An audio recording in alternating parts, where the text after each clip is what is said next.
Good morning, Daddy Greg. How's my grandchild? Sobrang healthy, sabi ng doktor. That's great. I'm relieved.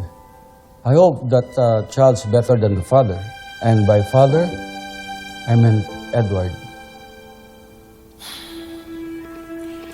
Speaking of Edward, yun po talaga ang pinunta ko dito. Gusto ko lang ho kayong i-remind ng kasunduan natin tungkol kay Edward. You know, about investing sa startup niya. Hindi ako nakakalimot sa pangako ko. Gusto ko lang makasigurado. You know what? Nung una kitang makilala, I was actually impressed by you. Akala ko, for once, may ginawang tama si Edward by choosing you. Pero, I was wrong about you.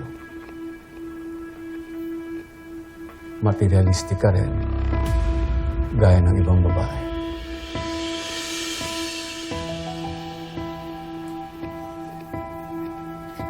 Sabihin mo ng mukha akong pera. Well, totoo naman eh.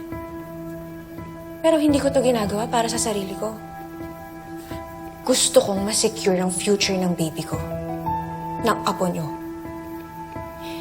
If being a good mother makes me a bad person in your book, then so